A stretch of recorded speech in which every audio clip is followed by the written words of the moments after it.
They do pies, kid. How much are your pies, love? Steak and kidney, meat and potato, or cheese and onion. Meat and tater. 10p each. What do you think? Shall we have 4? Oh, you know me, I'll eat out. She stuffs her face rotten. Really? It's only nerves, though. They get on top of her. Right, we'll have 4 to take out, love. There you are, 4 boys. They're fresh, aren't they? That will be 3 and 4p, please. Do you fancy a bottle? Oh, that's a good idea. What do you want? Oh, you know me. Yeah, you'll sup out. You should see her when she gets her first dinner. Right, we'll take a bottle as well, love. Well, orange, lemonade, grapefruit. And you got a pale ale, a big un? You'll be quids in next week, love, when factory opens. Oh, factory, is that where you work then? Yeah, skeleton staff, me and her. Oh, Belting little skeleton, aren't you, kid? How many how many people are going to be employed at the factory? Oh, about 30. To make your dinner times. Come on, then, boots are made for walking. See you, love. Jack, love, Aye? do you think the brewery might have premises on a very small island somewhere? Oh, what's up? Well, you saw those 2. Can you imagine another 30 of them? Well, of course, there could only ever be one Bet Lynch, more than enough for Annie Walker to contend with. Welcome to the Coronation Street Collection, a video library featuring the best bits of street history and everyone's favourite characters. We've selected some classic moments from Granada's vaults, crammed with over 30 years of archive tapes. So now let's look at the nation's best-loved barmaid. In 1966, when Bet popped into the Rovers for the very first time, she could not have imagined that one day she would be the person sorting out the riffraff. Vera! Don't start any more trouble. What's up with you? Who do you think you're falling in? You know you can't talk without bawling, you. Right, I've had enough of this. Boy! I'll handle this. You've got 2 choices. You can either leg it with that petition, or hand it over till you go home. You can't tell me what to do with my petition. Absolutely not. In this pub, Vera, I'm cock of the walk. And I'm not having you going round with a petition in it. I'm waiting. Oh, yeah. Ta. There's only 2 names in the damn thing. Yours and Jack's. I know, because we've only just started. Yeah, we have, yes. There are 3 things off limit in this pub. Religion, politics, and pinching somebody else's wife or husband. There is now a 4th, Jim MacDonald's extension. It is a banned subject. Get it? Got it? Good. Carry on supping. Well, how did I do? Wonderful. You're like Boadicea, the warrior queen. Really?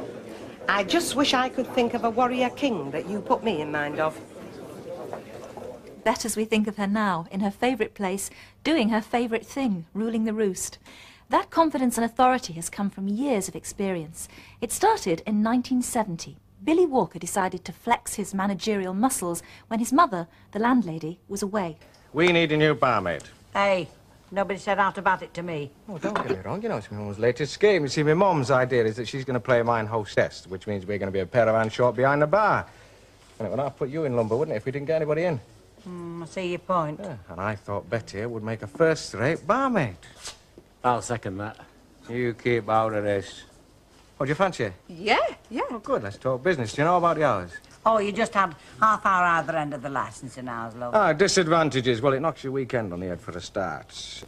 Days off, you'll have to work them in with Bet. Remembering, of course, that she's been here longest, so she gets first option, right?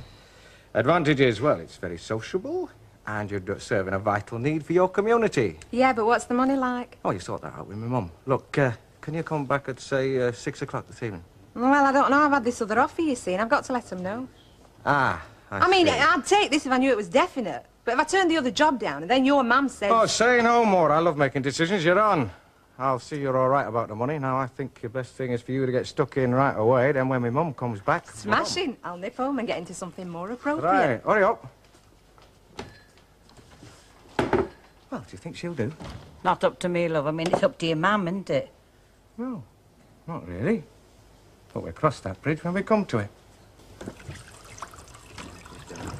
Well, I think this pub's got everything now, except civilized opening hours. What do you say, Greg? Yeah. I thought you'd say that. Your mother won't like it, you know. Listen, darling, in this pub, like any other, the paying customers are all men. She may not like it, but she can't escape from the fact that it's good for business. Anyway, I think it's smashing. How am I doing? It's not very good, is it? Oh, you're not doing bad, honey. You just need a little more practice, that's all. No, love. Watch me. Why, heck, Kate, what? You've been making some improvements in here. Love, I think you're doing all right.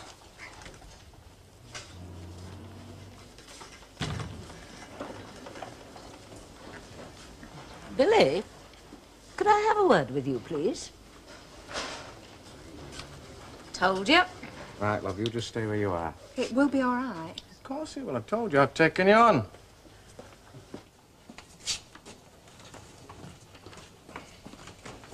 Would you mind telling Miss Lynch to get dressed and go home, and then perhaps you'll be kind enough to tell me what she's doing behind the bar? Mother, she is dressed and she's our new barmaid. Oh, no, she isn't, dear. Oh, look, Mum, Bet Lynch was willing and available. I don't doubt Oh, it. now, come on, Mum. I had to do it on the spot. You weren't here, and I thought she fitted the bill, so I took her on. Well, I'm sorry, but you had no right to. I think I had every right to, and I thought I was doing you a favour. If lowering the standard of this pub to something more suitable to the Dock Road is doing a favour... Oh, Mum, if she was dressed like that in a pub in London, they wouldn't bat an eyelid. Well, at least give her a chance. I can't go back on my word now, can I?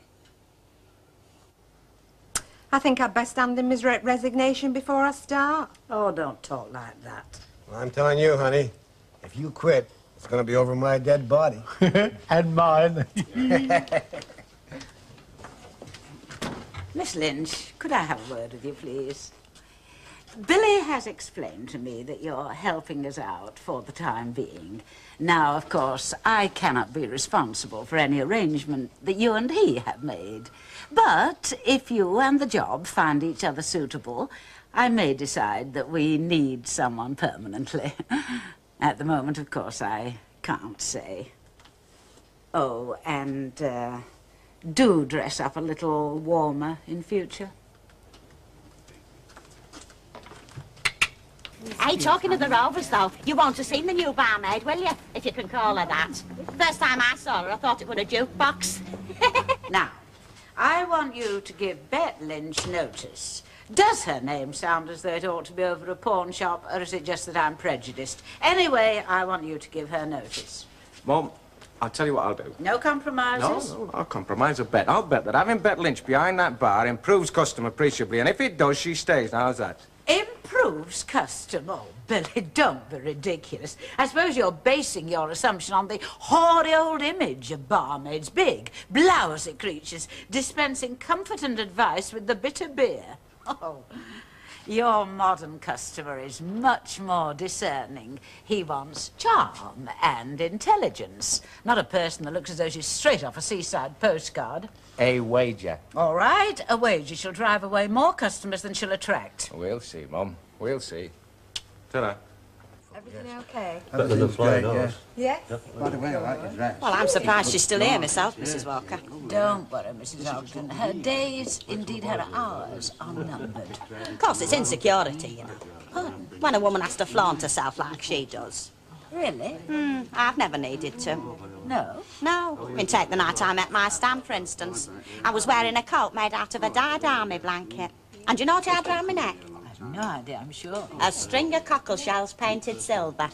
But my Stan fell for me, like a sack of spuds. Quite remarkable. Will you excuse me a moment? The day I have to look like that to attract the fellas is the day I give up the struggle as a female fatal. Not much evidence yet that we shall have to post houseful signs. Give her a chance, Mum. It's just gone 12. I'll give her until tonight, which is not only being generous, it is being prodigal. Welcome, stranger.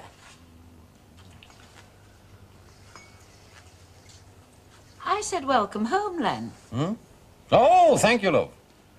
You know, the great move was that. Oh, it's sweet, Mrs. Walker, sweet. Pardon? Putting Bet Lynch behind the bar. She's like a beacon. You know, where do those pumps go together like Morecambe and Wise? Like S&X. Hello, Mr. Fairclough. Talk about being a stranger. Hello, darling. Hey, I thought you were supposed to be worn out. One up to me, Mum, wouldn't you say? Len Fairclough's never had any taste. As for Ray Langton, he's pure bottom end of town. You know, I suddenly feel warm all over. Yes, well, you can just cool down again because barmaiding's too much like hard work. Well, actually, it has its compensations, you know. I mean, you get more attention than a footballer here. You're a different shape, darling. Oh. I reckon Stan Ogden will be asking to have all his meals in here when he sees you. Stan Ogden has his meals in here every day, doesn't he? Out of a pint pot. Excuse me. Why would Too up to me, Mum? I despair. I really do. What is her attraction? Wow, doesn't she look sharp, eh? You know, you can catch your bone here. Hey, watch it, Yank. Give in. She's gone down like a bomb. Come on. So much makeup on, she looks psychedelic. Everything's wrong, in fact, everything. But does she stay? Have you had a word with her, Mrs. Walker? I mean, I brushed off my feet and there's all these glasses to do. You were saying, Mum? She stays. Well, Annie continued to disapprove of the way Bet attracted male attention. She never liked her choice of men, especially ex-con Frank Bradley. Bet was stuck on Frank and determined to go steady with him. In 1975, Annie had a house guest, the husband of her dearest friend. He decided that Bet was there for the grabbing. Now, come on, love. Don't be silly. Now, come on. Who's to know? I am, and I don't want to. Now, look, you've got a wife, and I've got a fella. Now, let's just leave it like that. Is that the way you really want it? That's the way I really want it. I said, leave it. Well, I wouldn't like to think I've been wasting my time. Oh, hello, Mrs. Walker. You've been quick. Well, I felt a migraine coming on and I couldn't face the shops. Now it's crossing off. Everything all right, huh?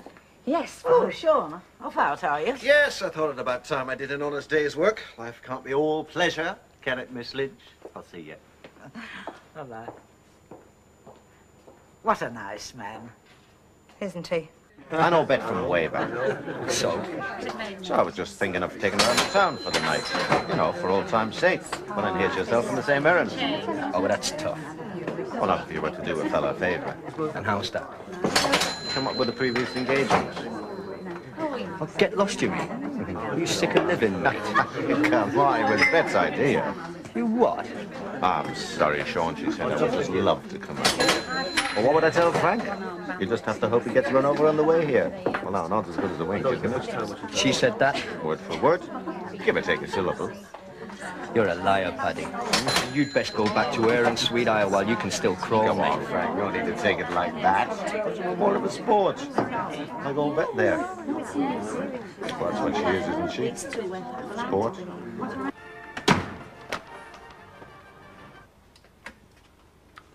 Hello, sexy. Hey, this is a surprise. I thought you had a date. Would you believe the rotten pig's gone to see his mates? Oh, I am sorry. He was smashed out of his mind anyway. Well, he was well on the road when I was talking to him. He's a funny fella. Very. Friends again? Why not? Why not?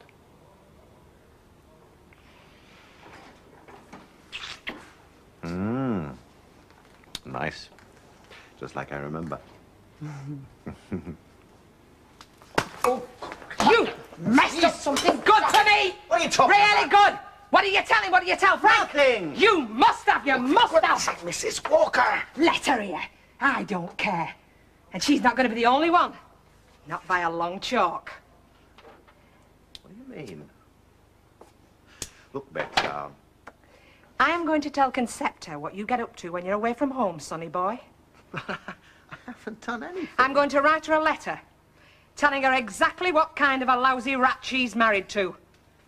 At least that should guarantee you a lovely welcome home. Good night.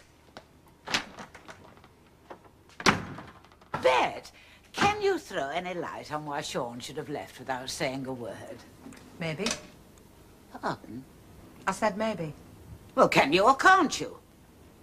We had a barney. You and he? Sean was a guest in this house. The husband of one of my dearest friends. I mean, surely you could have curbed your talent for upsetting people. I don't suppose it's occurred to you that it could have been his fault. Can't imagine how. Can't you? He couldn't have made a pass at me, for instance. Oh, do you seriously expect me to believe that? Men do, you know. No, the Frank Bradleys of this world, but not a happily married man like Sean. Oh, grow up, Mrs. Walker. Since when has being married ever stopped him? I found this whole conversation rather sordid and disgusting. Well, you started it. And what happened in here last night was pretty sordid and disgusting. First he busts up things between me and a bloke I really could go for, and then he tries to get me into bed himself. You're a liar, Bet Lynch. You're a wicked, wicked girl. Am I? And I suppose I'm lying when I tell you it's not the first time it's happened. He has tried it before. Oh, I refuse to hear another word. Just before he got married. And when your precious little conceptor was here as well. Right under his fiancée's flipping nose. That's the sort of charmer your Mr. Regan is. You're quite safe, aren't you, when the man isn't here to defend himself? And why isn't he, if he's so flaming innocent? Because I threatened that I'd write and tell his trusting little wife just what sort of a rotten devil she'd got, that's why. As if she'd believe you. Well, that's her problem.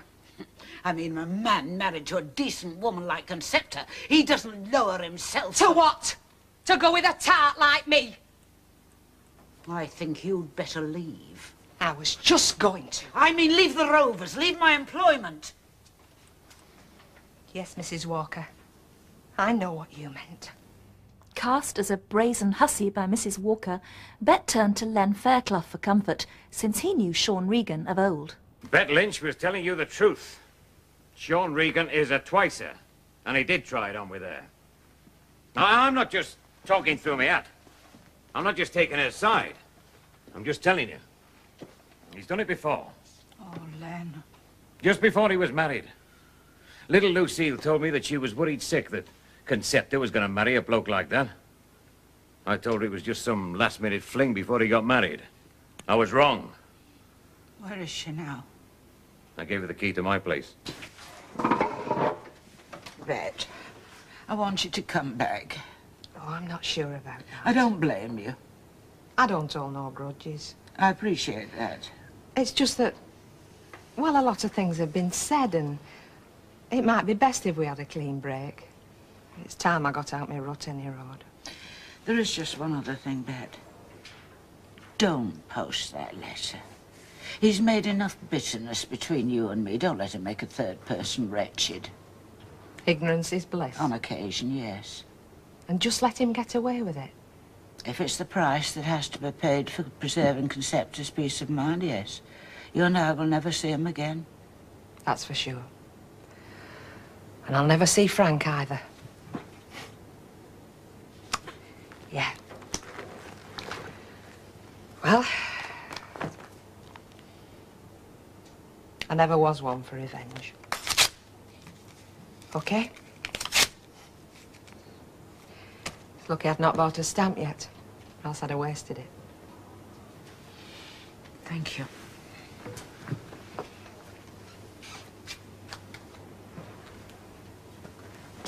And Bet, about the job, don't make a final decision yet. Give yourself time to think it over. All right, you goggle-eyed lot, get back to your supping. It's really me. Mrs. Walker in back, is she? Yes, love. Hey, Bet, love. What? Are you, Of course I am. I couldn't leave you on your own with her now, could I? Hey. Dear that. I did, love.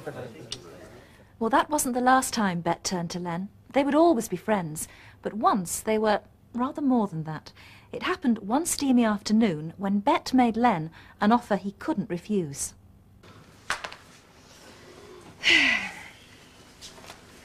You know, it's times like this when I think life isn't all, you know...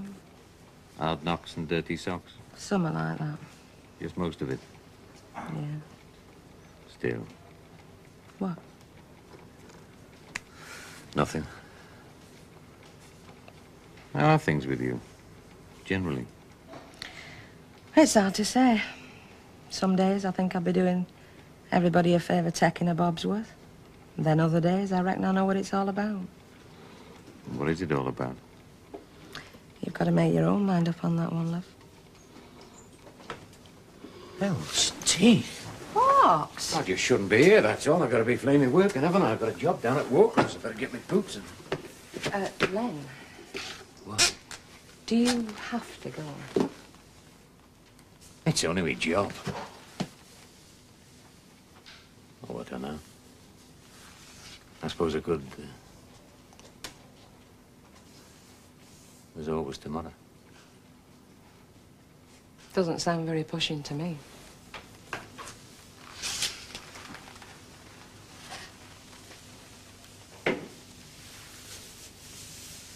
Well, it's funny that, isn't it, Jerry? Eh? We just seen Deirdre.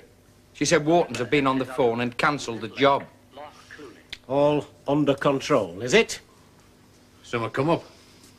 I'll do 'em tomorrow. Well, you're too late, mate. 'Cause another firm's got that job. Too bad. Oh, look, Mr. Fairclough, it happened to... Down the valley, always trying to deepen it. Aye, aye. Yeah, well, I was, In dry weather, just the water slows down. going. I don't want you getting mixed up with this bloodbath, between the three of us. Jerry, Langton and me. I mean, Langton can be nasty. So? Things are a bit dicey at the moment. Not much work coming in. Getting on each other's nerves, you know. What are you trying to tell me, Len?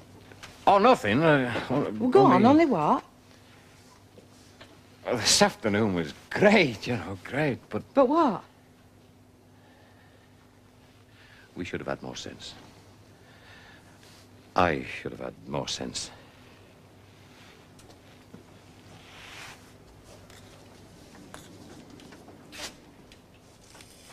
More sense. Yeah. What you mean is you don't want to repeat the experience. It's not that I don't want to But repeat just when it suits you. it. No, not just when it suits me. I think we better just let it die down. No point in asking for trouble. Get out, Len. Hey? I said get out. I'm only doing this for you, but... Get out! That's how you want it.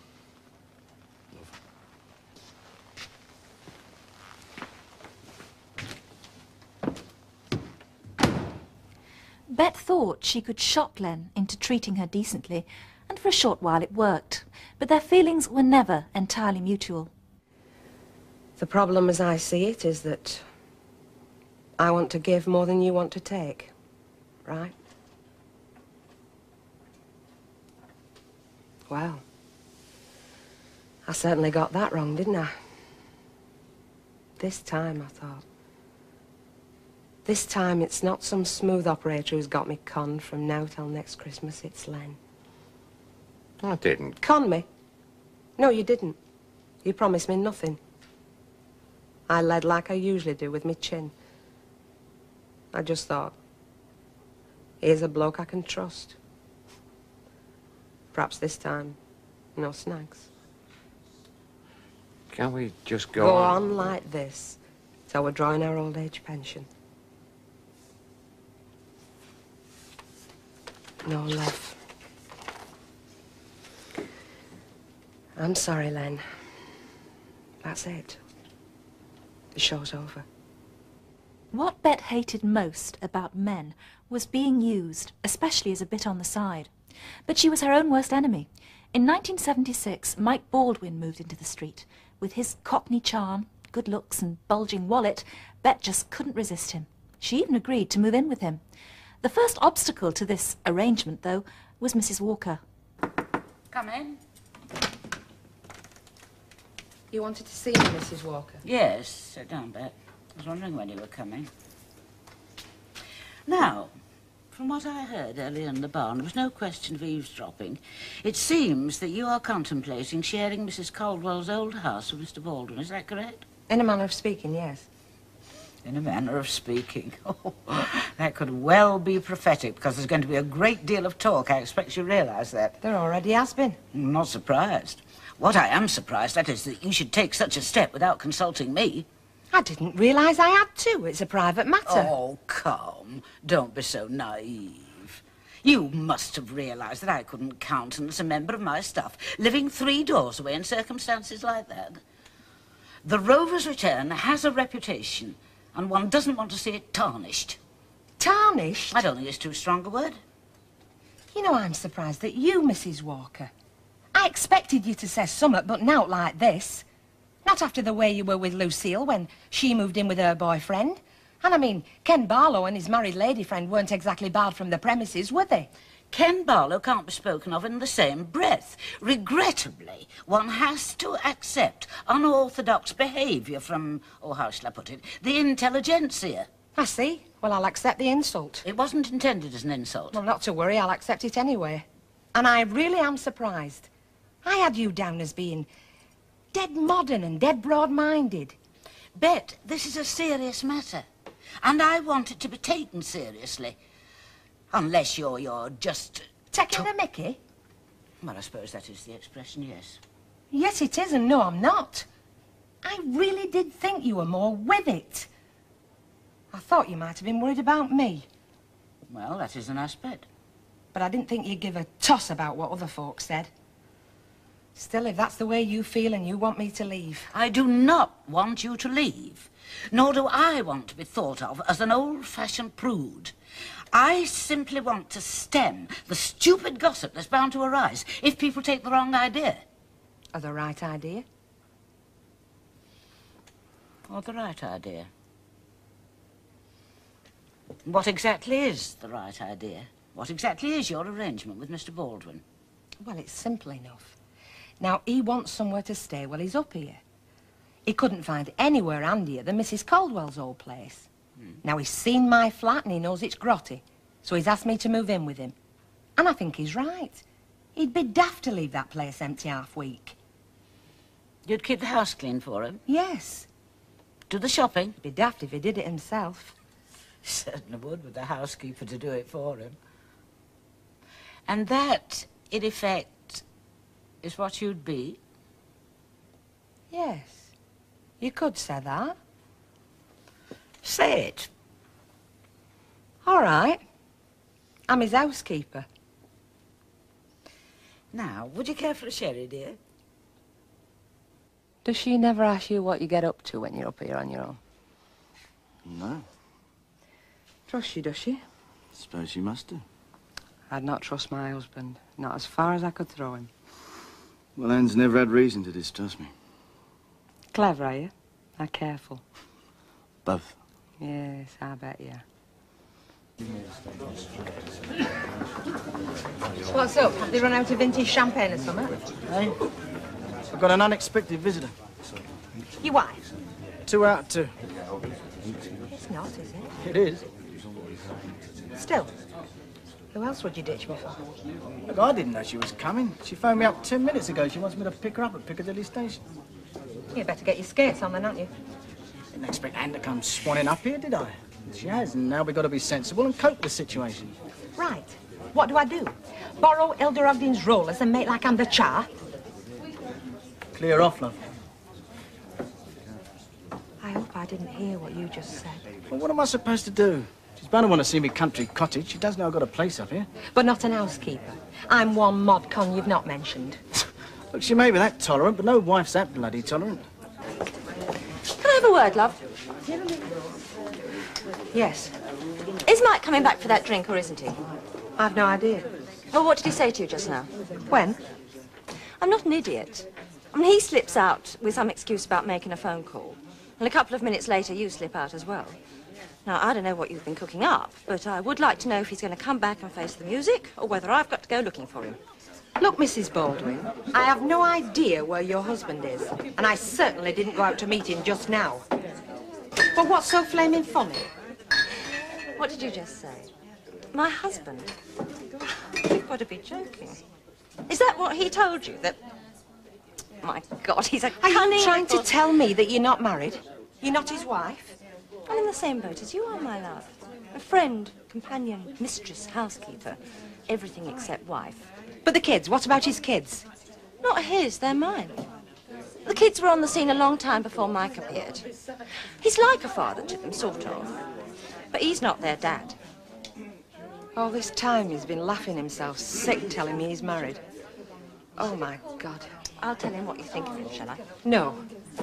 You tell him what you think of him. I'll tell him what I think of him later. Yeah, but I'm a bit busy. I've got a few things on, yeah.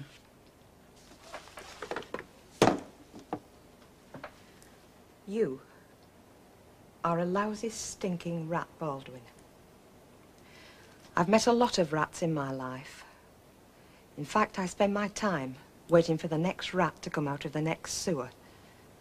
But you are the biggest, dirtiest rat to date. That it?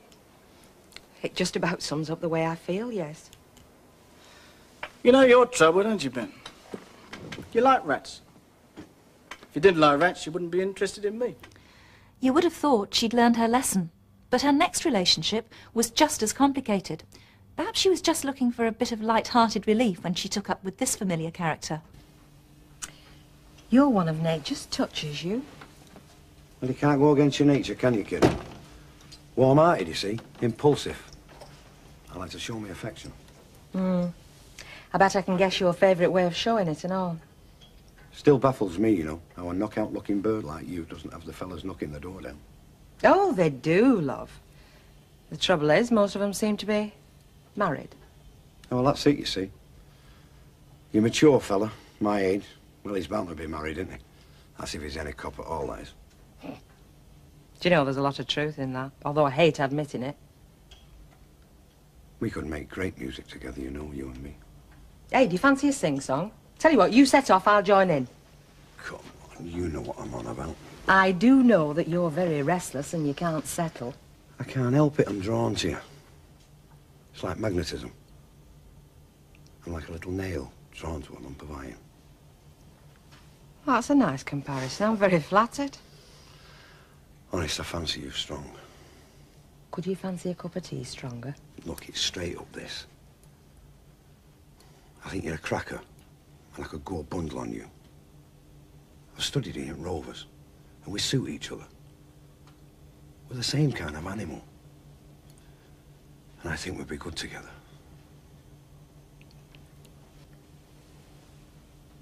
Don't know why you married him, Vera. He's not even got hairy shoulders.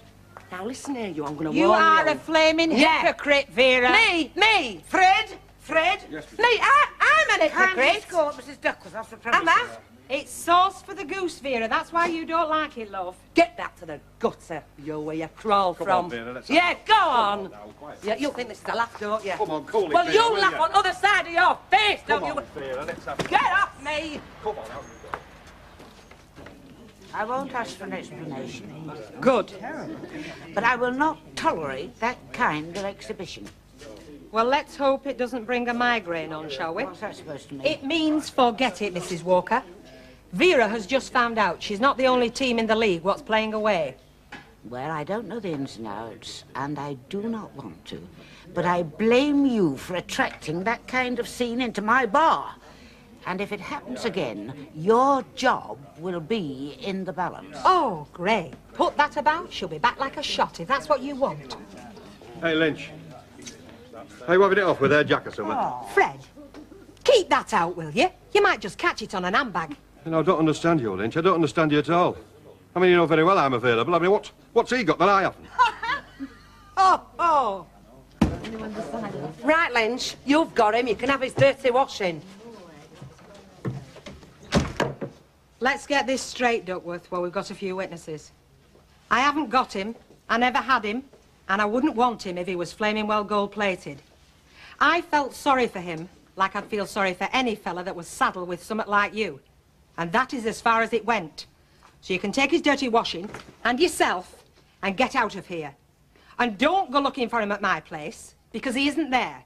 He wasn't there last night, he won't be there tonight, or any other night. But if you want him back, take a tip from me. Go and look on a rag of bone cart next to the donkey stones and the goldfish, because that's the only place that would be fit for one of your cast-offs. Perhaps you'd finish Eddie's order off for me, Mrs. Walker, because if I don't get out of here, you'll be wiping blood up off the floor. Bet's romances were always pretty up and down, but the one constant thing in her life was the bar at the Rover's return. Right. One for me, one for you, one for him. Another for me, another for you, another for him. Come on, let's do it proper. My brain won't work this time of the morning. No. I thought of getting one of them pocket calculators, but I mean, we're not having any pockets. Where would I keep it? Another dead mouse down there. Oh, Oh, probably drunk itself to death. Did it have a smile on its face? Oh, here, have a look at it. Oh, no, Fred. Oh, you haven't. I'm only kidding. I'll throw it in the dustbin. Oh, it won't worry me, Fred. I'm used to seeing all sorts of vermin crawl up them cellar steps. Right, the next one I get, Lynch, you can have. Any friend of yours, Fred. Right, come on. £2 a piece, and I'll put the rest back in here, look. Chips, is it better enough? It is. Oh, cheers. There's no need to thank me. I know what you're thinking, but there's no need. Flaming right.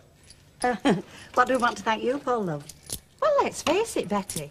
The majority of tips that come in here are from fellas, aren't they? Fellas who've left their wives at home. Yeah. They come in here, they want to look at something attractive while they're waiting for a pint. Can't believe their eyes, most of them. What is it you're trying to say? Now, come on, spit it out. Well, only that 2/3 of what goes in that pot comes from me. Oh, so now we know, don't we? But, I mean, I don't mind sharing. Some of us have it and some of us haven't. I tell you what you have got, lady. You've got some cheek. Oh, leave it out, Betty. A smile from me. Oh. Have one yourself, this Bet, for bringing a bit of glamour into our lives. Oh, give over. Look, there are folks that tip and there are folks that don't. It doesn't matter who's behind the bar. Oh, I don't know, Betty. I think most folk notice the difference. Yes, well, let's see you work your charms on your next customer. Yes, Hilda. A light tail, please, Chuck. Right. Did you say have one yourself? You are. It's a thing folks say sometimes, Hilda. Have one yourself, Bet, they say. Oh, do they? About time you started returning the compliment then, isn't it? Buying 1 or 2 back for them of us this side of the bar. That's 90p. And will you join us, Betty? Oh, thank you. Art is kind of you. Thank you. Cheers, lovely. That's very kind. Oh, and a 1. What? New system. What new system? Separate glasses. Then we'll see who contributes what, won't we? Fred. What? Have you seen this carry-on? What? Any tips you get from now on, into your own glass. Oh, come on. Oh, no, I've been told that you two do all the work, so you'll have nothing to worry about, will you? Which one of these is yours, or needn't we bother to ask? No point in false modesty. 1 large scotch for 1 large-hearted fella. She's trying to be funny. No, I'm just trying to give a first-class service, as usual, with a merry quip and a smile. I'll settle for the scotch. There. And, Yeah? packet peanuts. Oh, yeah. Go and take one for yourself while you're at it. God bless you, sir.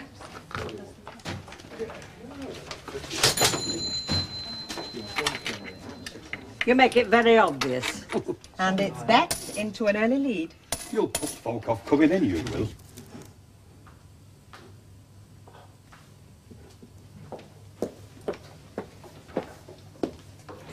What are you doing with them glasses? Oh, don't worry, Betty. I've just labelled them, that's all. Then there can be no mistake which tips belong to who and who's a which. I see you've come in done up to the 9s again. I wonder why. Oh, it's not to influence folk to tip me, Betty. No, I don't need fine feathers, just my sunny personality. Why are you looking like a flipping cockatoo, then? Very good, that, Betty. You don't mind if I don't laugh now, do you? I'll save it till later, when when I've trapped my finger in a door, when I really need something to buck me up. Falling out, are we? Hilda, I wish you'd stop creeping about like a nervous rat catcher. Well, what's the row about? I thought you two was as close as your front teeth. It is not a row, Hilda. Just a bit of healthy competition to see who gets the most tips in this place. Well, I don't even qualify for tips, do I? I'll tell you what it is, shall I? Then what do the important jobs? Your bedroom boys like me. We're ignored, forgotten. Oh, no, it's your pump handles what get all the notice. Pump handles? Hey, and I'll tell you something else on all, Lynch. If there was more women coming this place than there is fellas, it'd be me that'd be raking in the tips, no danger. I'm going up the street. No excuses, Fred. We'll see at the end of the day who's got the biggest fan club. Bet. Oh, hello, Mrs. Walker. Isn't it a lovely day? One you could almost put in a frame. I hope that this rivalry about tipping doesn't get out of hand. It could lead to unseemly behaviour. As if, Mrs. Walker. It's just a bit of fun. A gin and tonic. And I'll tell you what, get one for yourself. Thank you very much, Vera. You're a very, very generous person. I'm only offering to buy a drink, love, not a poodle parlour.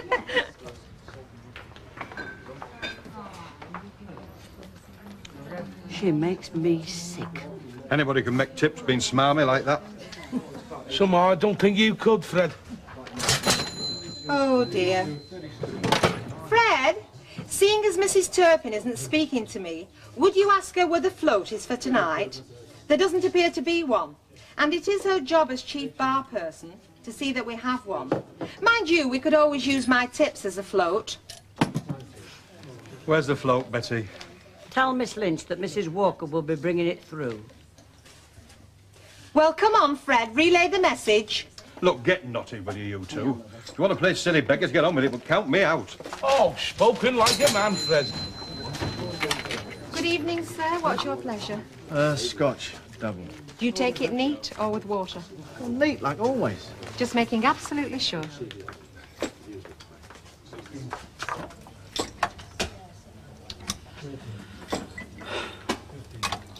You can serve him if you like. He's a certain tip. Won't lower myself. You spoke to me, Betty. Ah, but I won't say anything nice to you. I hope you find that satisfactory, sir. Yeah, I hope I do. All right, have one yourself. Would a gin and tonic be all right? Yeah. Thank you, sir. I'll have it later if you don't mind.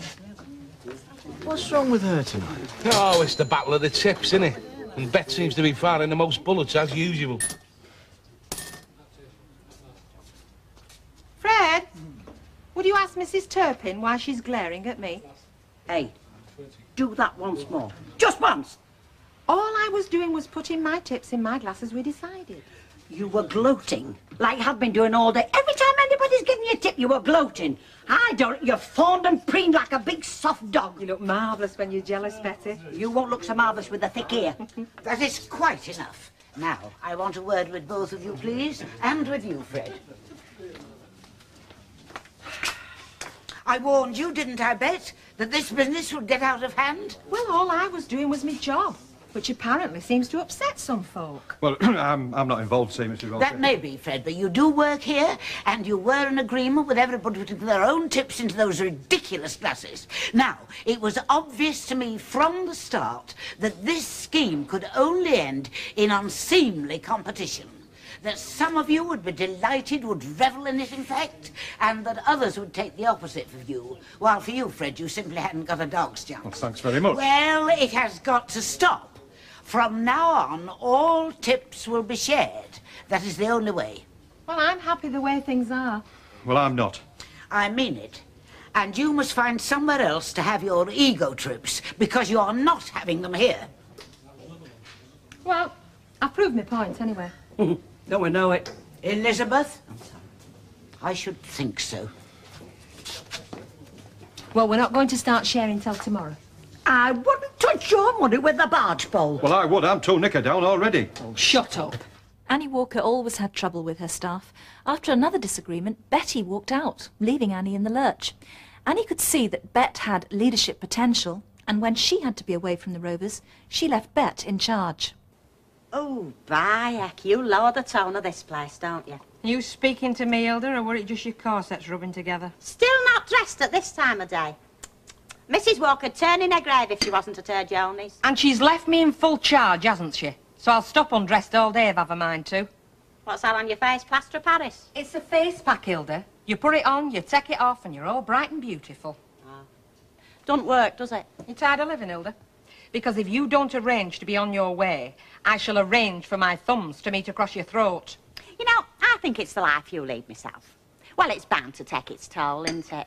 Fags, booze, fellas. Ruin a cart horse with that. Hilda. I mean, this new girl's not that much younger than you, really, is she? I bet she don't put all that stuff on her face to look bright and beautiful. See you later. Not if you're wise, you won't.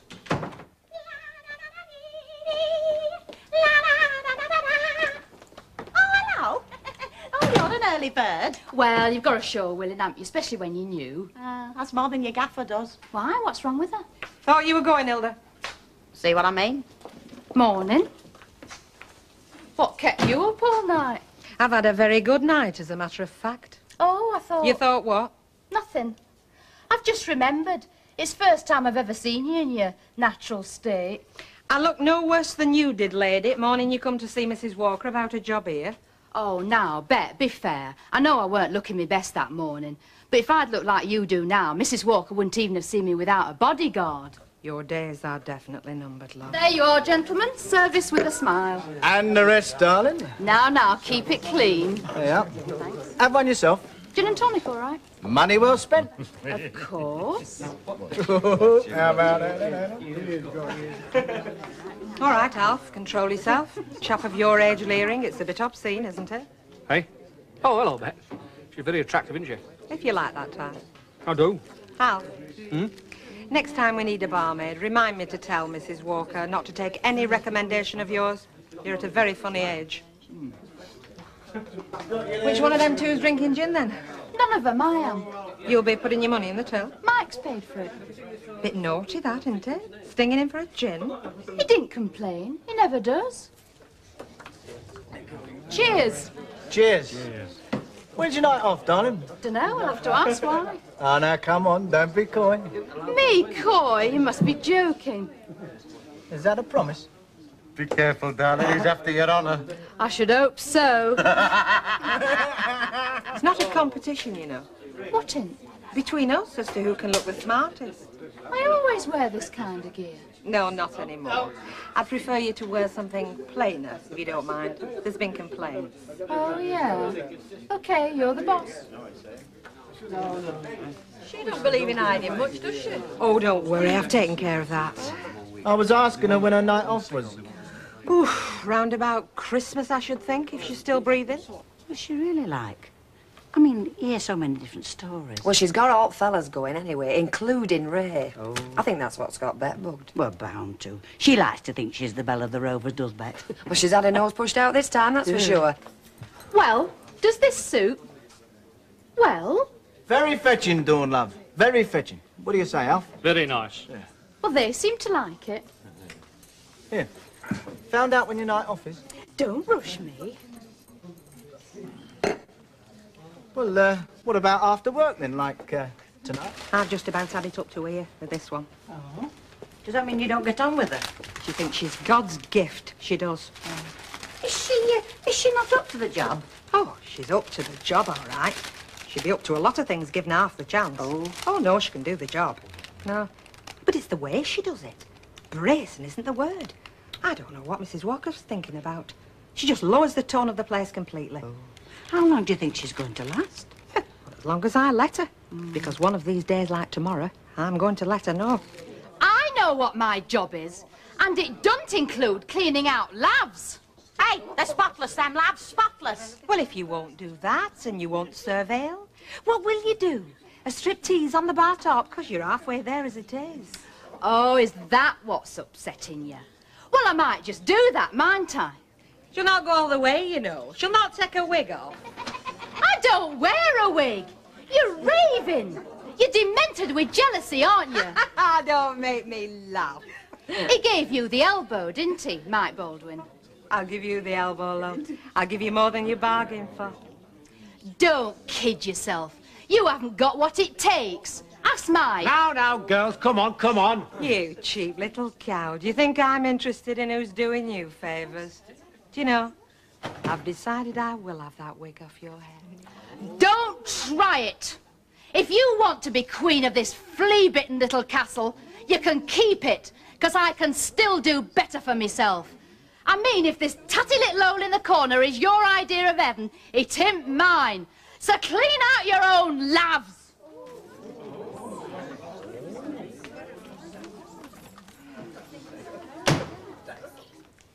Right.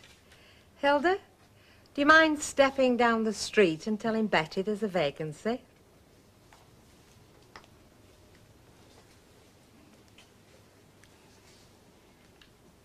Now, who's next? Well, not me. Mrs. Walker finally retired in 1984. Although she thought she had a very slim chance, Bet applied for the job of managing the Rovers. I've got my interview at brewery. You're really having a go for that, are you? I didn't think you were serious about it. Why shouldn't I be? Aye, why not? Good luck to you, kid. Only you don't think I've got a cat in hell's chance, do you? Listen, it doesn't matter what I think. It's not up to me. Aye, I know, you're right, though.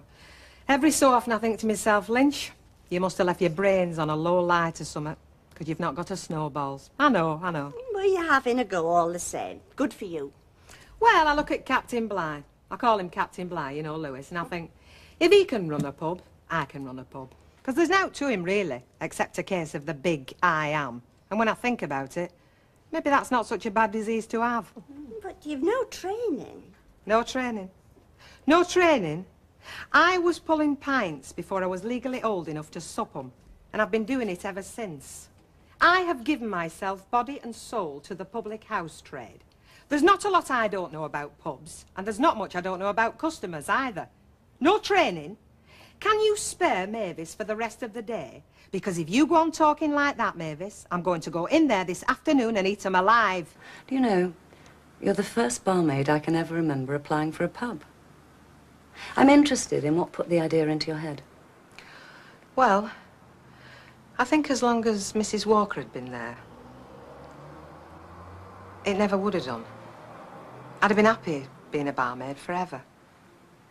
But what with her going and other people coming, I'm not saying anything against anybody. It's just that I know I can do the job as good as them any day.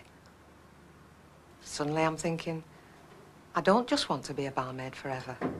So... Have you ever had anything remotely like that kind of experience? No, I've just always worked in pubs, that's all. Have you had any experience with accounts, even in a club or society? No. But I can add up as good as anybody. No, there's more than adding up. There's stock control, VAT accounts, cellar work. Look, I know what's involved. Really, I do. When I say I've always worked in a pub all my life, well, there's more to it than that. It's just that I can't ever see myself ever doing aught else. Me behind a bar. I'm in my element. I'm like Santa Claus in his grotto. It's true. I am, really. And I'll tell you something else that's true. If I'm behind a bar, well, I'm in charge of that pub. I am. Barmaid or no. I set the tone, I do. I can't help it. I've done relief for people, and customers have said to me, do you know it's a different pub with you here? Now you really will think I'm being big-headed. No.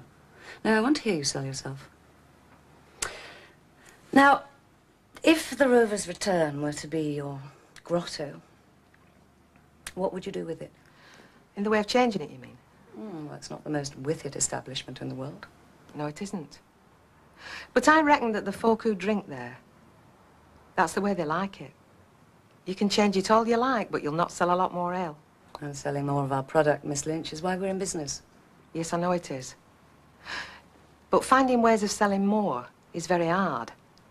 Finding ways of selling less is very easy. I mean, a new landlord, he don't need to change out except the atmosphere. And the regulars will disappear in droves. We've all seen it. And if you were to take over the Rover's Return, you'd think they'd stay, do you? Maybe you best ask them. Well, maybe they've saved me the trouble. Sorry? Well, don't you know about this? I'm sorry, love, you've got me there. Well, it's a petition, I suppose you'd call it, from some of the regulars at the Rover's Return. Quite a lot of them. They've not. You didn't know about it? No idea. I wish they hadn't, that's all. And I'm not going to read all them names in case I find myself trying to work out who's not there. Well, they seem to want you to take over. Special effort today, Hilda. We're having a very important visitor. Sarah Ridley's calling round on us sometime this afternoon. She's coming round specially to have a chat with me. So let's have everybody on the ball, eh? Any particular reason why she's coming? Well, it's like her secretary says. She's got some important news for me. And she wants to tell me herself. Well, keep at it. Sarah Ridley's secretary, eh? And Sarah's coming round herself, in the flesh, in person. Yeah, well, that's not normal, is it? Must be somewhat up. Tell you what I think. I think she's coming round to give Gordon Lewis the nod. Yeah, well, we always knew he'd get it, didn't we? If we weren't kidding ourselves. Aye. I suppose we did. Bet, come on, can you deal with him? Come on, Jack. Be having you. Just one last pint, that's all. It's after time. You've got a window cleaning round waiting for you. Not this afternoon. I've been rained off. Rained off? The amount you've supped, you should have been drained off. I'll get Gordon Lewis. He'll shift. We don't need Gordon Lewis. Now listen, Duckegg. If you don't shut up, sup up and shove off within the next 10 seconds, your love life could take a sudden turn for the worse. And you'll be talking in a very high, squeaky voice for the rest of your natural. Oh, good afternoon, Miss Ridley. Afternoon. Hello, Bet. Hiya. Is Mr. Lewis about? He should be expecting me. I think he's in the sitting room. Shall I get him? No, it's all right. I'll get through. Hey, aren't you from Brewery? Leave it, Jack. Just hang on. I applied for this pub manager lark here, which I could do standing on my head, and you never even give me the decency of a reply. Well, I'm sorry about that, and I'll certainly look into it, but I'm afraid the position's filled now. Too late to apologise, too late. You have done yourself a thick un and lost a good man. In short, you give your trips a right drenching. I'm sure you can cope, Bet. Isn't that typical of me, eh? Showing myself up with her stood there. I shouldn't worry about it, lovey. Oh, who's worrying? It's only my job, innit? Suppose a pint and a packet of crisps out of the question, then. Well, of course I know there's been a lot of uncertainty here at the Rovers lately. Ever since Mrs. Walker let go of the reins, in fact. But I hope the decisions we've made will change all that. Now, when we had the interviews the other day, Gordon, Mr. Lewis, made some interesting proposals for the changing and the development of the character of this place. I can imagine. But both George Newton and myself felt that the Rovers has had enough chopping and changing for a while. We want the Rovers to continue much as it is now. And that's mainly why we think you're the right person for the manager's job. Me? You're not giving it to Gordon? We'll be using Gordon's talents elsewhere. George and I both think that you can do a very good job here. Are you having me on? Do you really mean it? Yes, of course. I don't know why you're so surprised. You've not changed your mind about wanting the responsibility, I hope. Oh, no. No, I've not changed my mind. It's just beginning to dawn on me, though. It's going to change things, this, isn't it? It's going to change all my life. Cheers, my Yes, love. love. Cheers. Yeah, good luck, mate. All the best. See, I still can't believe it. Me own pub. I just know it's going to change my life somehow. Nothing will change you, darling. Ah, maybe not. But it's a funny feeling all the same. It's like a milestone in my life, do you know what I mean? As though nothing's ever going to be quite the same again. I feel as though I'm waving goodbye to something inside myself already. You'll be a very good landlady. Well, Sarah Ridley seems to think so. She said that I was ideally suited to the Rovers' return. And you are. And what she meant was, this is a rough old pub, and they need a rough old bird to take charge of it. Oh, charming. Oh, you can laugh, Gordon. But he's right about one thing. I am in charge. Get it? Got it? Good. Cheers, my lovely. Well done. Congratulations. Yeah, good luck. All the best. Bet had only ever wanted two things in life, the Rovers and a man who would treat her well. When Alec Gilroy, theatrical agent, walked into her life, the last thing she expected was romance. Oh, thank you very much. Oh, Well, here's to us. to us. Enjoyed yourself? Do you know I have, Alec? I really have. We get on all right, you and me, don't we? Birds of a feather. Suppose we are a bit when you get down to it. In fact, I'd like to think that we might, we might have a future together. We might. I mean, you don't meet many people in this life, do you, that you can really get on with? At least I don't. Oh, I can talk to folk. I mean, talk to anybody, really. Well, you have to in our line, don't you? Pubs, clubs. Yeah, but I mean, there's not many where there's a real affinity, you know, a real understanding, and I think we've got that somehow. Talking about pubs, I know one thing. What's that? I'm glad we didn't meet up 5 years ago. Why do you say that? Although I must admit, I feel younger now than I did 5 years ago. It was a bad time for me 5 years ago. But I'm sorry I interrupted. Go on. Well, I was only a barmaid then, wasn't I? Yeah. Well, wouldn't have had the same attraction, would I? I mean, come on, be honest. You are joking, aren't you? No, I'm telling the truth, Alec. There's no need to be scared of the truth.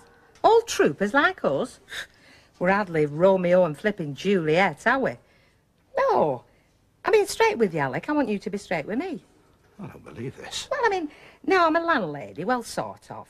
And you must be aware of that. I know I would be in your shoes, and like we said, two of a kind.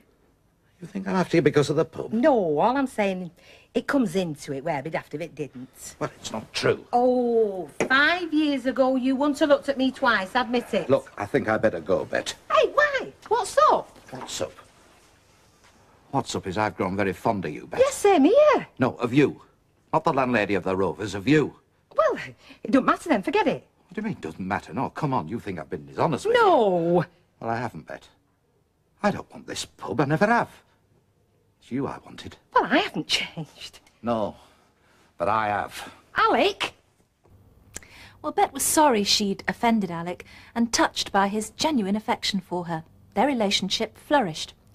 With a loan from Alec, she bought the tenancy of the Rovers' return, but she got into difficulty with the repayments and panicked. When she disappeared, Alec tracked her down to Spain and offered a remarkable solution to all her problems. So, they're giving you the tenancy. You're to be the next landlord of the Rovers. Aye, it's all settled. Well, it's what you've always wanted, that, isn't it? Your name up over your own pub, where mine used to be. I wish you better luck than I have. Well, though I say it myself, I've done very well in the Rovers the last couple of months. Though the brewery know they're getting a good man. Oh, aye, you'll do well. You're the type. And at least you'll not be starting off with a load of debt round your neck. That's what sunk me. Yeah, well, I intend to make it the best little pub in the borough, Bet. You've got to grab your chances in life. This is mine.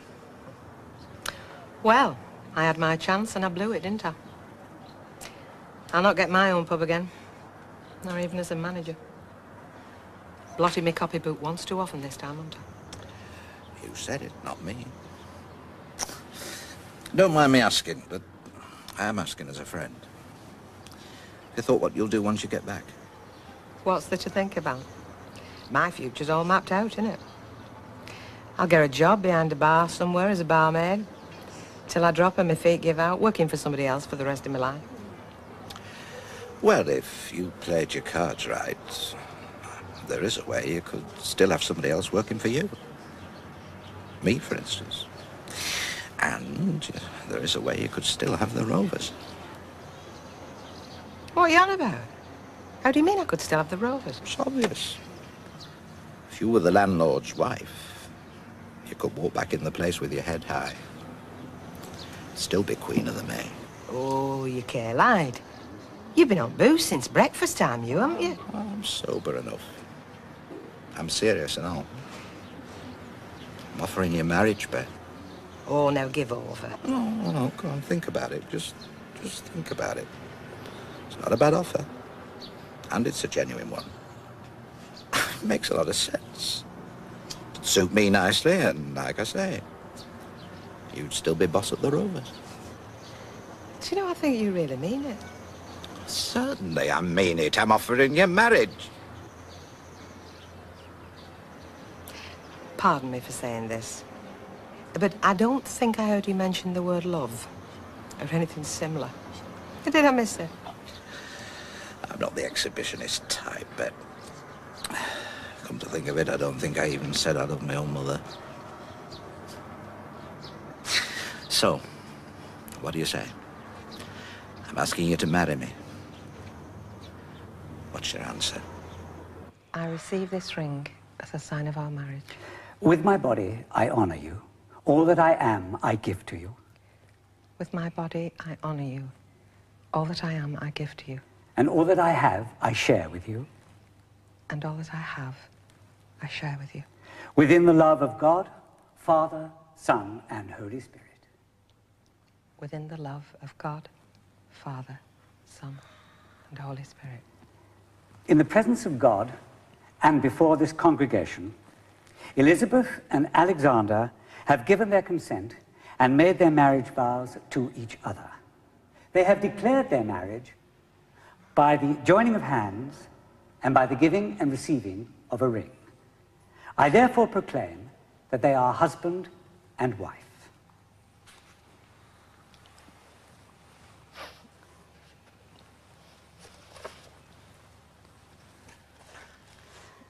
That which God has joined together, let man not divide.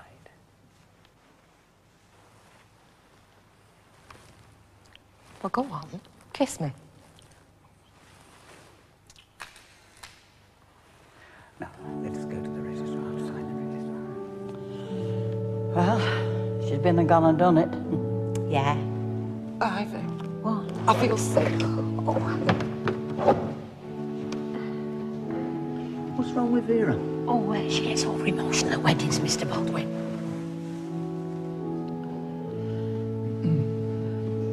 Hey, what's this they're playing? Oh, Perfect Love.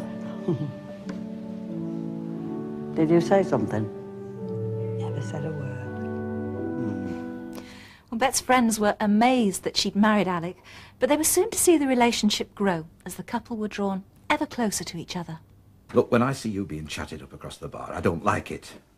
Now, can't you understand that? And can't you understand, Alec, that being chatted up is what you might call an occupational hazard for a barmaid? And let's be honest, a very enjoyable hazard most of the time. But just because I'm enjoying myself doesn't mean that I'm making secret arrangements to go hopping into bed with somebody. Well, I know that. Look, what I'm trying to say is I'm sorry and I'm forgiven. Well, I'll think about it. Get up them stairs. Shortly after their marriage, a special event brought Bet and Alec even closer together. I went very fat in the face last time. I had at least 3 chins. Oh, for God's sake, don't start getting morbid about it already, Bet. Well, it might be already to you. My body's been changing for 10 weeks now. 10 weeks? How can you be that precise? Because, my little short, fat, hairy-legged friend, I think I can remember precisely when it happened. When? Do you remember that night when we went to the Little Gem Club? There was a full moon. You kept leaping about saying that you felt immortal. I thought it was the half bottle of brandy you'd supped, but no, it must have been the sap rising. A Little Gem Club. I remember that. We were a night and a half with that. So it must be mine. Yes, love. Yes.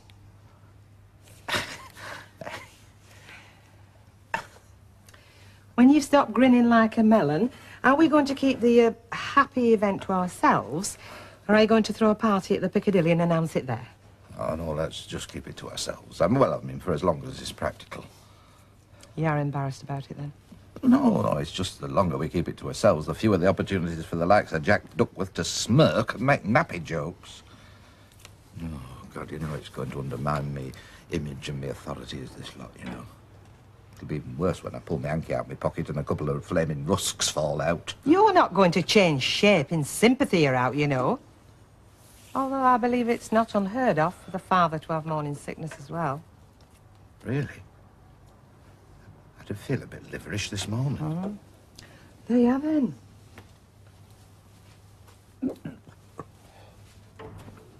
We're short of small change, love. 10 quid's worth of silver over there. Oh, right. Ta. Enjoy your dinner. After.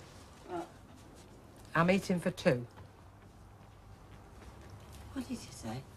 I meant family way, love. You? Well, don't look so flipping gobsmacked. Yeah, me. I don't believe it. It's true. Medical science has confirmed it. When? Well, I'm 2 months gone, so it's sometime in October. I don't know what to say, love. I mean, I'm pleased. Ah, more shell-shocked. Well, you will be. I mean, how about him? Grumpy? Oh, well, he's wandering about bemused, as you've obviously noticed. Still, a baby. It's a miracle, more like. Well, congratulations, lovey. That I mean that. From my heart, lovey. Thanks, Betty, love. Will you keep it to yourself for now? Yeah, of course I will. Eat as much of that oppet as you want, lovey.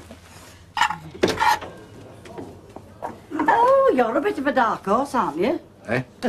Daddy?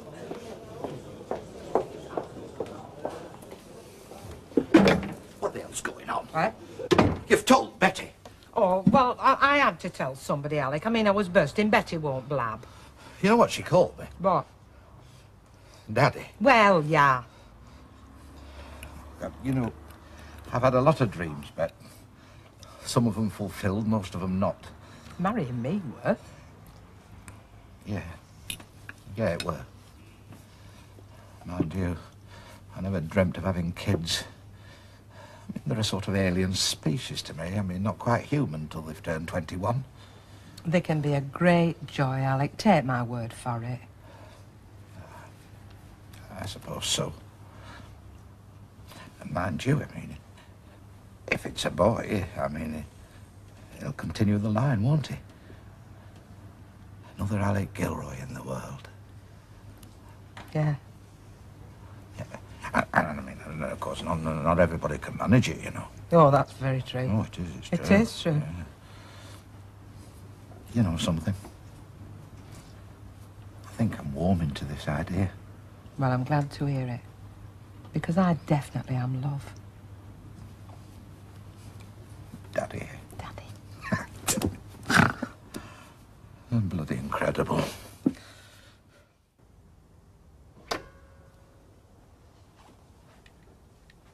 Are you asleep? No. Bed. You should be in bed, you know. I told you. I don't want to go to bed. Yes, but you should be resting. I mean, you've got to go careful. And it's too late for going careful. Aye. You know, I didn't realise. I didn't think it had hit me as hard as it has. I mean, when you said you were expecting, well, I can't pretend I was overjoyed. No? Well, not at first. But it grew on me. I know. And now? Don't take no notice of me, love.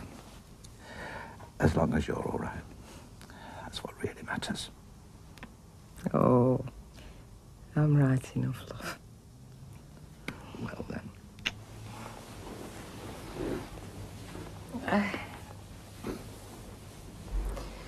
Anyway, you'd have looked a right herb at pushing a pram. Aye, you're right, I suppose, now you mention it. But they spoiled it rotten, you know. They always do, old parents. Hey, not so much of your old. Well, we're all for bringing kids up. Anyway, what sort of life would it have had round here? Growing up in a backstreet pub.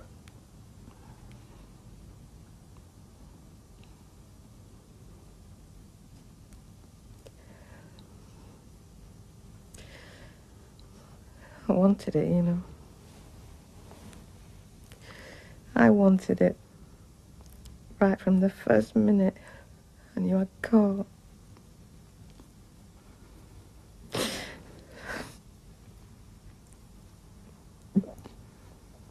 Still, you don't always get what you want, do you?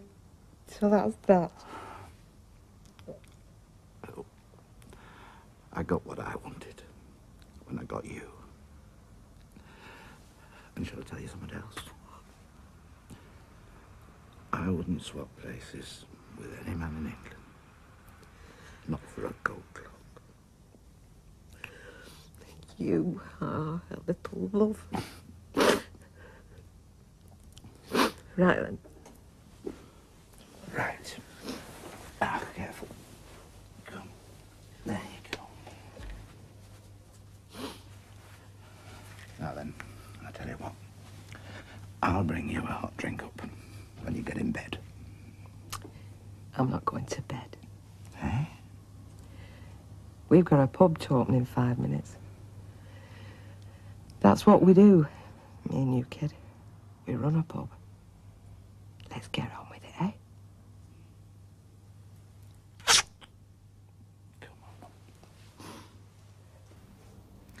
Well, they did get on with it, but not all was together.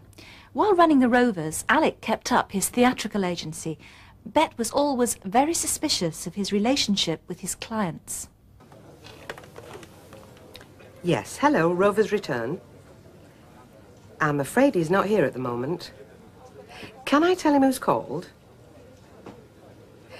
Do you know that name rings a bell?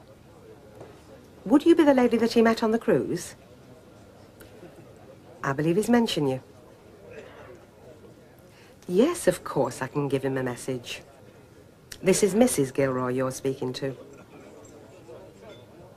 I'm sorry, love. Could you say that again? I'm a little bit hard of hearing. Where's Jack?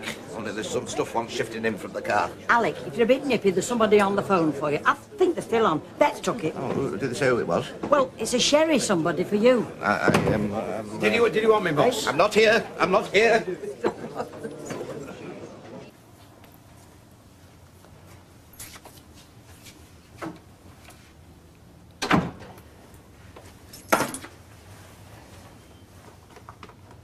And where have you been? Yes. I went to the Cash and Carry. And then I went to Charlie Spender's. Oh. You went to your drinking club, did you? With your show business friends? Yes, well, I felt like a drink. While you were out, your fancy woman rang up. Now, listen, we've had all this fancy woman business. I'm sick of it. I've done nothing untoward with that woman. Nothing. Can I give him a message, I said. Oh, she said, who am I speaking to? This is Mrs. Gilroy, I said. Oh, she said, you must be Alec's mother. Now, weren't that a funny thing for her to say? Look, can't we just forget this woman? Oh, she said, you must be Alec's mother. Well, anybody could make the assumption. I mean, people say I'm young-looking. Oh, aye, cradle snatcher, they call me. It didn't occur to her that Mrs. Gilroy might be your wife. Why's that, I wonder? Did somebody give her the idea you hadn't got one? Or was it this amnesia you've been telling me about? No. I think I can see how this has come about. I've got bad news for you. So can I. No, please. I mean, you always do this, don't you? Always go start thinking the worst. No, I mean, it was just an ordinary thing that happens. No, I mean, what it's like on these cruises, they're all practically geriatrics. There's only the ship's cat that hasn't buried somebody. Never mind the ship's cat. No, listen, just let me tell you, will you? It's a topic that comes up. It was a conversation. I can bring it to mind. It was about scattering ashes. You know, people were just talking, you know, whether they'd scattered their loved ones or not bothered or kept the urn or what have you, you know. You know how it is. And I think I must have said something on the topic, and she said to me, "And are you a widower yourself, Mr. Gilroy?" I said, "Yes, 'cause I am. I mean, I am." The fact that I didn't say I'd got married again was because the conversation had moved on, you know, the way it does. You told her I was dead. I never said you were dead, certainly not. This is Mrs. Gilroy, I said. Oh, she said. Don't keep going on. What do you keep saying that for? You never told her I'd run off with your best mate. You didn't say I didn't understand you. You went telling her I was dead. Look, Bet, I never said... You told her I was dead. It was a different world. Mind you, you'll appreciate that now you've seen this place. That's as may be, but you seem to acclimatise very quickly. Oh, I'm not saying I couldn't get used to it. Hope I'm not interrupting. You must be Mrs. Watkins. We spoke on the phone. Oh? Mrs. Gilroy? Yes. And is my little lad looking after you? Do you know, to tell you the truth, it's nice to meet one of his friends. Because you know what they can be like at his age. They don't like bringing the friends home to meet the mothers, do you not, eh? Look, can I just have a word? Look, smoking again. How many times do we have to tell you? You'll stunt your growth, you will. Do you know his father was 6'3"? And look at him. Tell me something, Cherry. It is Cherry, isn't it? Yes. You can settle an argument here. The some say that he takes after his dad. I think he's got a look of me about him. What do you think? Well... Would you excuse us just a minute? What does it matter as long as he loves his mother? And he does, you know, don't you? Come on, you can say it. Don't you love your mother? All right, that's enough. I said that's enough. Tantrums time again. Look, I'm sorry. Sherry, I apologise. What can I say? There seems to have been a bit of a misunderstanding. Yes, and I'm beginning to think I'm the one who's made it. No, it's my fault. It's entirely my fault. And have you cleaned your teeth this morning? You know, I send him up to the bathroom every morning. Do you know what he does? Shuts himself in and reads his Beano. I said that's enough. Oh.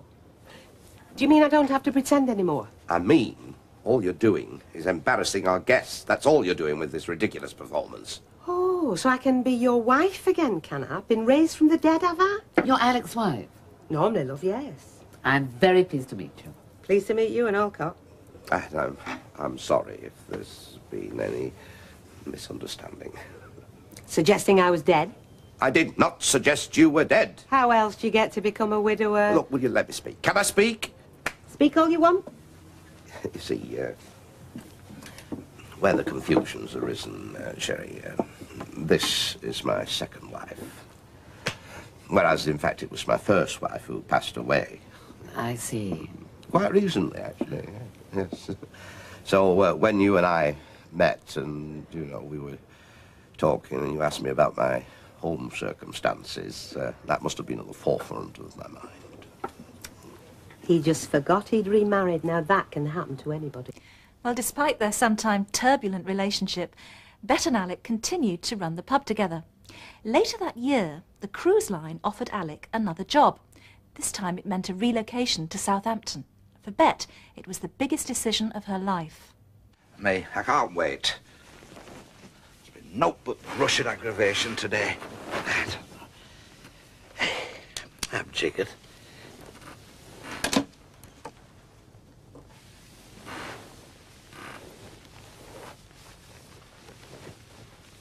Alec? I told you I'm shot. I don't want to go. Don't be so silly. I'm sorry.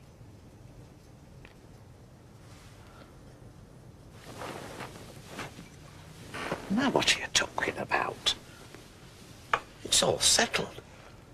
I've told them I'm taking the job. I've done the deal with the brewery. We leave here on Friday. I mean, you've agreed everything all along the line. I know I did. Well then, let's have no more of this silly talk.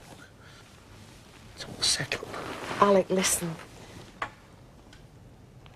I know what we said. And I know what I agreed to. But I don't want to leave here. I don't want to go.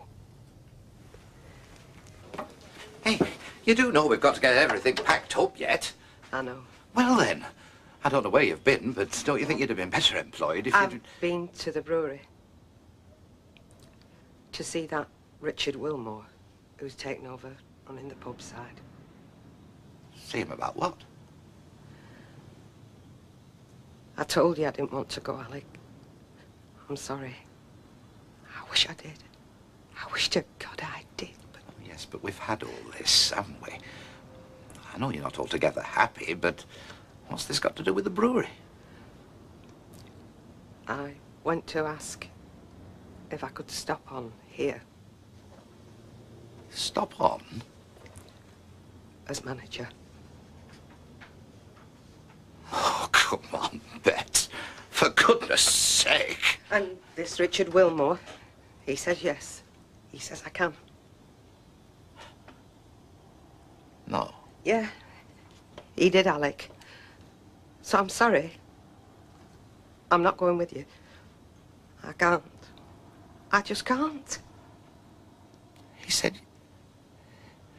you could stop on here as... Here. This is the truth, is it? Ring him if you don't believe me. No. I believe you. I'm sorry.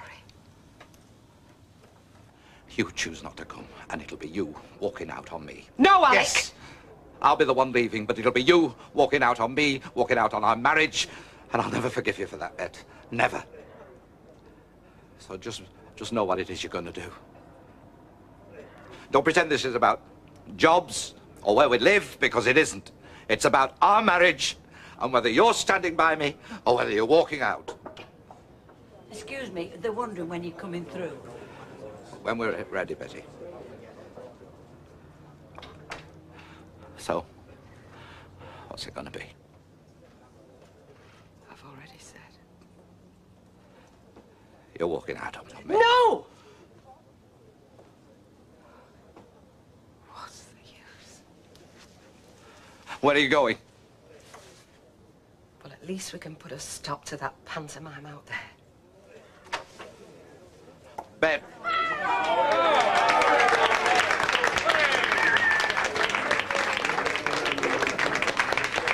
I'm not going. What? What she said. She's not going. Right, well, I am.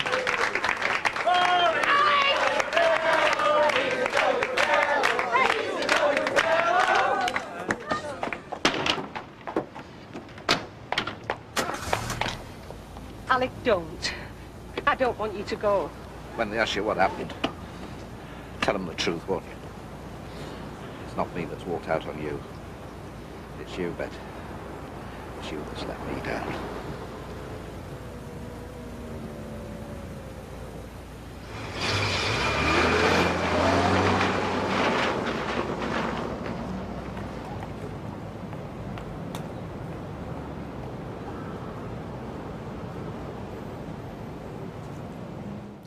So the future is uncertain, but one thing remains the same: Bet's views on love.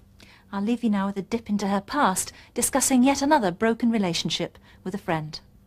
It's not the heart-stopping explosion that makes the world stop turning. It's only in books. It's having a fella you can have a laugh with. Somebody you can cuddle up with. Somebody who thinks that you look dead gorgeous even when you know you look dead grotty. Somebody you can nick half his chips, he won't even notice. If I said, let's ask Betty to man the fort for the last hour tonight, we'll go out on the town and celebrate, would you say, I'm sorry, kid, I'm too heartbroken to set foot outside that door? No. I'd say, what shall I wear, cock?